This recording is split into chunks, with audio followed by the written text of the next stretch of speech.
माताओं, एक बात याद रखना, यदि हमने अपने बूढ़े माँ बाप को रुलाया है तो हमारी संतानें भी ये सब देख रही हैं। कल हमारा भी दिन आएगा, हम भी बूढ़े होंगे और हमारे बच्चे, हमारी संतानें जवान होंगी। एक बहू यही करती थी कि अपनी सासू माँ को टूटे हुए खीपरे में रख करके रोटी दिया करती थी, भोजन दिया करती थी।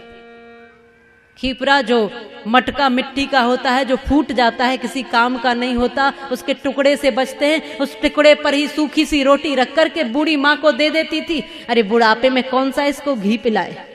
लोग ऐसे कहते हैं कई बार, अब कौन सा इनको फौज की नौकरी पे जाना।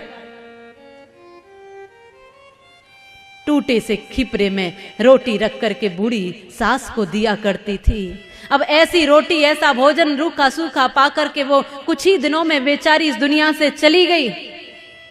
अब जब अंतिम संस्कार हो गया तो बहू आई और आकर के उन खीपरों को उठा करके फेंकने जाने लगी कि इनको उठाकर फेंक दूं। अब तो सास रही नहीं है, अब इनका क्या काम है। तो तुरंत दौड़कर 10 वर्ष का उसका छोटा बेटा आया। उसने कहा, माँ तुम क्या कर रही हो? उसने कहा, बेटा ये तुम्हारी दादी के ये खीपरे हैं, इसमें रोटी खाया करती थी, भोजन करती थी, अब तुम्हारी दादी नहीं रही तो इनका क्या काम? उसने कहा, माँ इन खीपरों को मुझे दे दो, मैं अलमारी में संभाल कर रखूंगा और जब तुम बूढ़ी हो जाओगी तब ये तुम्हारे काम आएंगे।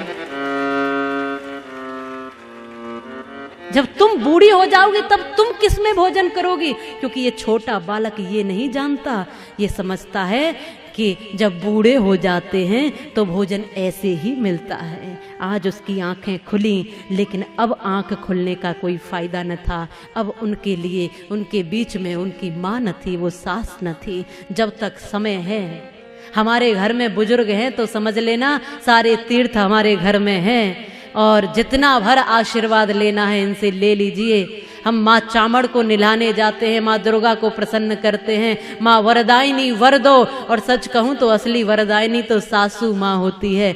वर कहते हैं पति को और दायिनी माने देने वाली। जो वर देती है तुम्हें वो सासू माँ है। अरे इसको प्रसन्न करके वर प्राप्त करो तो जीवन में आनंद ही आनंद है। एक बाल्टी भर के माँ चामड़ को निलाने सुबह सुबह जाएंगे और सासू माँ ने कहा, बेटा एक गिलास पानी दे जाओ। कहती, रात को ऐसे क्या खा के सोई थी बुढ़िया, सुबह सुबह प्यास लगी। क्या माँ चामड़ प्रसन्न हो जाएगी?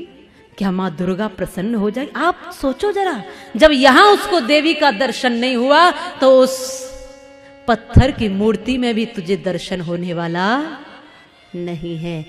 असल जीवन को समझो, समझो माँ की ममता को, समझो मातृत्व को, समझो माता पिता की अहमियत को। जब तक वो हैं तब तक उनकी सेवा कर लो, नहीं तो बाद में तो फोटो के सामने रोते रहोगे, याद करोगे। बहुत याद आते हैं जब बड़े बुजुर्ग चले जाते हैं, बहुत याद आते हैं। आज कितने लोग हैं जिनकी माँ है अभी इस धरती पर, वो हाथ खड़ा करें जिनकी मां है।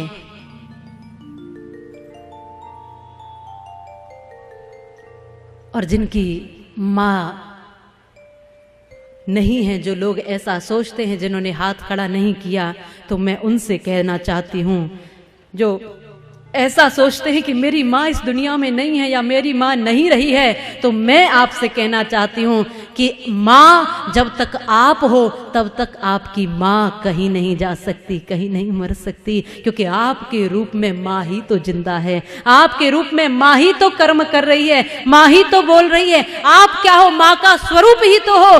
आप माँ से थोड़े भी भिन्न थोड़ी हो। जब तक हम हैं तब तक हमारी माँ हमारे बीच में, हमारे हृदय में, हमारे कर्मों में, हमारी सांसों में, हमारी वाणी में, हर जगह हमारे रूप में हमारी माँ ही हो सकती है, यदि समझो तो।